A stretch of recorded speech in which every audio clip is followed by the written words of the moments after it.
And welcome back. And my final guest is Legislator Harriett Cornell. Welcome, Harriett. Happy to be here, George.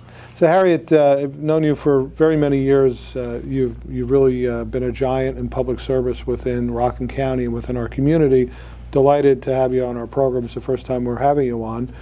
Maybe for the benefit of our viewers, you could give a little bit of a background about you as a person. Well, I grew up on Long Island on the South Shore, and really remember a time when people were so respectful of elected officials, of teachers, and had really a wonderful background, wonderful parents, hardworking people, and friends that I still see from elementary school. We meet twice a year. Oh, that's great. For reunions. So that is, my background. I went to Swarthmore College, graduated there, worked for a year for UNICEF at the United Nations in New York, got married to Martin Cornell, who I had met at Swarthmore College. We married, we moved to Ann Arbor, Michigan, where I worked for 3 lawyers while he went to law school. We had a lovely little basement apartment, where on Saturdays cars would use the driveway to park for the big football games, because Michigan was a very big. I got involved in politics in Ann Arbor, Michigan. While my husband was studying, I'd go out door to door and had a very wonderful experience. It was in the 1950s.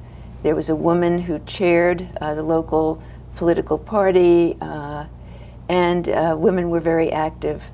When we moved to Rockland County, I got involved in politics, and things were not as progressive for women. So in any event, I had 4 children, and when the youngest was about 13, that's when I thought I might run for office. And the only reason I thought about it was somebody asked me, would you run? Interesting. Yeah. Who if you don't mind, who asked you to run? Stephanie, whose last name I have trouble. She was the chair of the Clarkstown Democratic Party. Chair of the Clarkstown Committee at the time. Yeah. And what office did you run for first? Was it legislator? It was for legislator. In those days, people ran town-wide. We didn't have districts. So we ran town-wide, and I ran with, the first time I ran as part of a team with Ken Zabrowski and Alex Gromack, who you know. And how? Tell us a little bit about that first campaign. Was that a successful campaign, or? It was a successful campaign because I was elected. Actually, the 3 of us were elected. And when I went to the legislature, I was the only woman. I hadn't been the first woman, but I was the only woman. And with the assistance of then chair of the legislature, I formed a women's commission. We called it a women's commission. It was actually all about family issues, about affordable child daycare, violence against women, domestic violence, but all forms of violence against women, affordable housing, things like that. And I opened the commission to anybody who was interested in helping to formulate public policy. It wasn't 7 members or 9. There were actually 87 people who joined, including a couple of men, which was great. And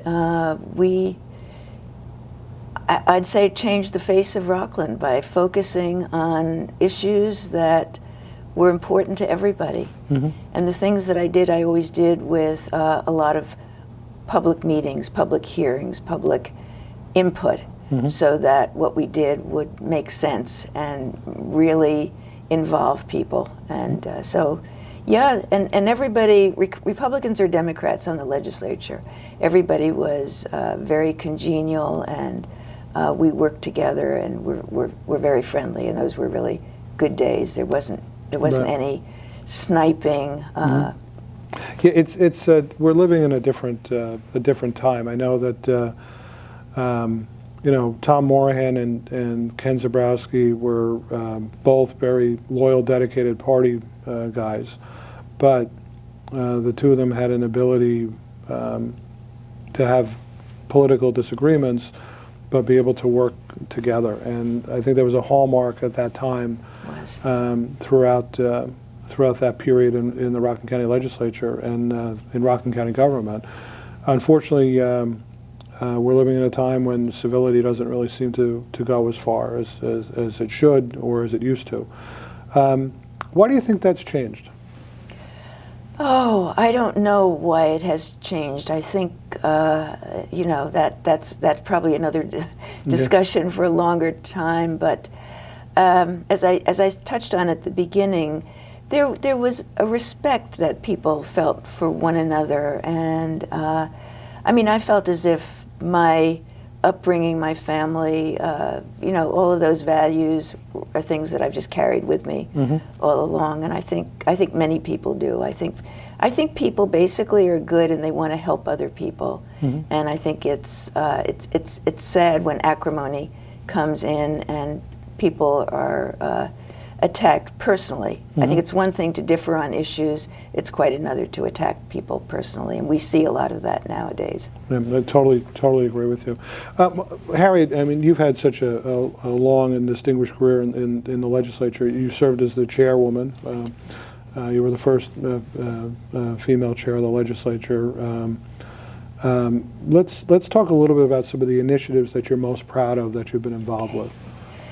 There's a lot to condense into what's basically 35 years of public service at this point.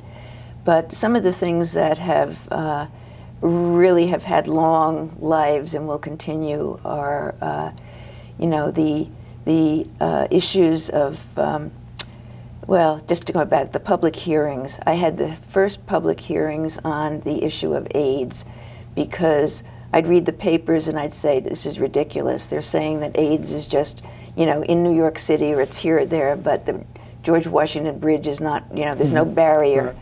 So I held public hearings, which were just incredible. They were just so emotional. And people came. No sooner did I start the hearings than the county executive, John Grant, opened basically an infectious disease AIDS clinic. We hadn't even gotten through all of the hearings. The agencies, the not-for-profit agencies that were seeking to help people with HIV were able to raise money and create services and become part of the county's help for people. So that, I think that kind of thing was so important. On another spectrum, the public art, to me, the arts are very, very important. They're not extraneous. They're what we are. They're the things that help young people find themselves, whether it's painting, acting, etc. So I did a lot with that. But the Arts and Public Places program, which we developed, where the county, it's legislation. So a part of every appropriate project that the county is involved with puts a little bit towards public art. So we have, it just becomes part of the scenery in Rockland. On the side of the sheriff's building on New Hempstead Road, there's a wonderful sculpture just on there, which has a lot of meaning. It shows law enforcement people as well as somebody who's sort of in the background, who has been incarcerated but is coming back into the public. There are, the community college has a number of sculptures, as does, for every place from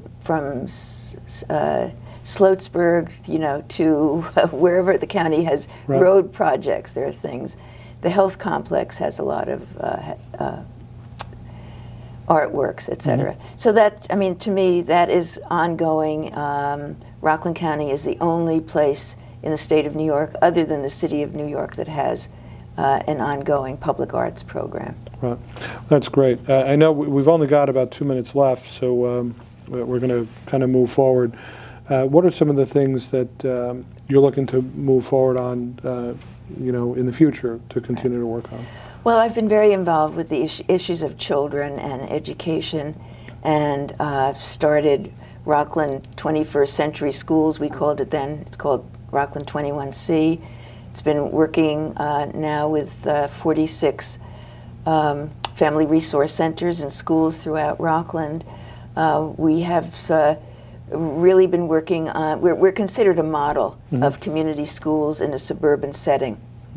And we're going to be actually announcing some big news pretty soon, so I can't really I can't really talk about that. But the issues of children, of healthy development, is something that is very, very important to me. So the issues of, you know, affordable, quality daycare, all of these things are ongoing and really mean a lot. I've been very involved with environmental issues, as I know you have as well. But I've been chairing the county's water task force, which is a combination of county employees and people in the community who are represent all parts, you know, business, environmentalists, and it takes a lot of my time, but it's really very, very important in terms of not only the issues of flooding, which we have had here in Clarkstown often, but the issues of making sure that we never have drought conditions, and what do we do to conserve water. Right. So we're doing a lot with water conservation issues, or about to hire a firm that's going to help us with a plan of water conservation thanks to a grant through the state budget.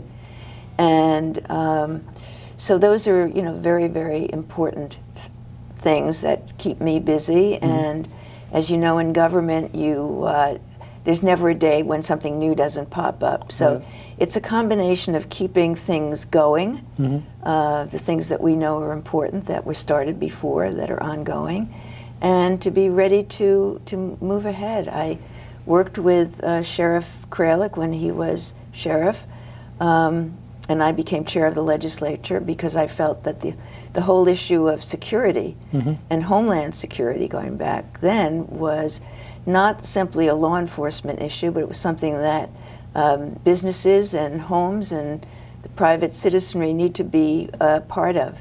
And we worked together, created you know, a very important document in terms of, and made changes with big businesses in terms of their plans for being sure that everything they did provided a safe haven for their employees and for the county. Yeah, it's a testament to the breadth and scope of your 35 years in public service. So I do want to thank you for that, and I want to thank you for being such a wonderful guest. We're out of time for this segment, and we'd love to have you back in the future, but I want to thank you for just spending a few moments with us and letting the people of Clarkstown learn a little bit more about you and about your long and distinguished service as a legislator here in Clarkstown. Well, it was a wonderful opportunity for me to talk with you, and I hope to come back again. Thank you. Great, thank you. And we'll be right back.